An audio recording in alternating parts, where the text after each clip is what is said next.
नमस्कार दोस्तों, आपका मेरे YouTube चैनल कथा भक्ति साधना में स्वागत है। आज हम करवा चौथ व्रत की कथा के बारे में जानेंगे। प्राचीन समय में करवा नाम की एक पतिव्रता स्त्री थी। वह अपने पति के साथ नदी किनारे बसे एक गांव में रहती थी। उसका पति काफी उम्रदराज था। एक दिन वह नदी में स्नान करने गया। नदी में नहाते समय एक मगरमच्छ ने उसका पैर पकड़ लिया और निगलने के लिए उसे अपनी तरफ खींचने लगा। इस पर वह अपनी पत्नी को सहायता के लिए पुकारने लगा। करवा पतिव्रता स्त्री थी और उसकी सतीत्व में बहुत बड़ा बल था। जैसे ही उसने अपने पति की आवाज सुनी, करवा दौड़कर अपने पति के पास पहुंची। उसने अपने पति का पैर मगर के मुंह में देखकर अपनी सूती साड़ी से एक धागा निकाला और अपने तपोबल से उस मगरमच्छ को कच्चे धागे से बांध दिया। मगरमच्छ को उस सूत के धागे से बांधने के बाद करवा यमराज के पास पहुंची। यमराज उस समय चित्रगुप्त के खाते देख रहे थे। करवा अपने हाथ में लाई हुई 7 सीकों को झाड़ने लगी।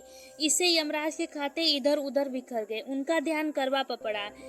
यमराज ने रुष्ट होते हुए पूछा, देवी तुम क्या चाहती हो? इस पर करवा ने कहा, यमराज, एक मगर ने मेरे पति का पैर पकड़ लिया है। आप अपनी शक्ति से उस मगर को मृत्युदंड देकर अपने लोक में ले आइए। इस पर यमराज ने कहा कि मगरमच्छ की आयु अभी शेष है, समय से पहले उसे मृत्यु नहीं दे सकता। इस पर करवा ने कहा, यदि आप मगरमच्छ को मारकर मेरे पति को चिरायु होने का वरदान नहीं देंगे तो मैं अपने तपोबल से आपको नष्ट होने का श्राप दूंगी। करवा की बात सुनकर चित्रगुप्त सोच में पड़ गए, क्योंकि वह करवा के सतीत्व के कारण न तो उसे श्राप दे सकते थे और न ही उसके वचन को अनदेखा कर सकते थे। तब उन्होंने मगरमच्छ को असमय ही यमलोक भेज दिया और करवा के पति को लंबी आयु होने का वरदान दिया। साथ ही चित्रगुप्त ने करवा को आशीर्वाद दिया कि तुम्हारा जीवन सुख और समृद्धि से भरपूर होगा। हे करवा, आज तुम अपने पति के जीवन की रक्षा अपने तपोबल से की हो।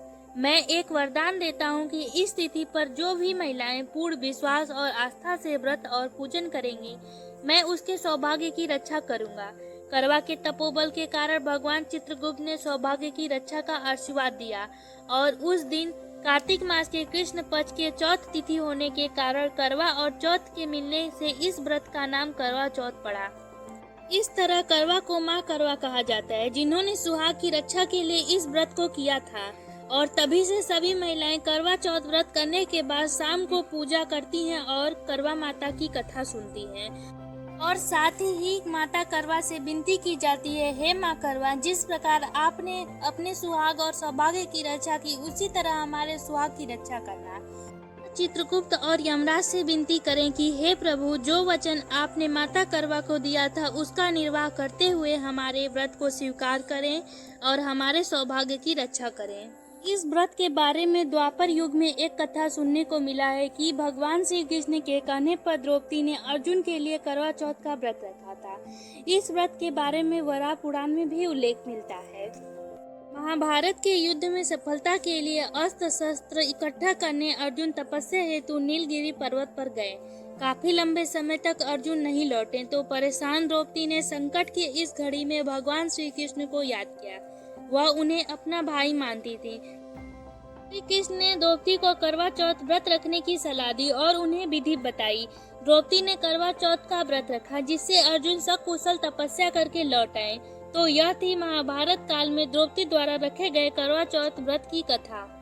करवा चौथ के व्रत के दिन महिलाएं चंद्रदेव की पूजा करने के बाद ही अपना व्रत खोलती हैं। लेकिन आखिर चंद्रमा की पूजा क्यों की जाती है? दरअसल चंद्रमा की पूजा से दीर्घायु होने का वरदान प्राप्त होता है।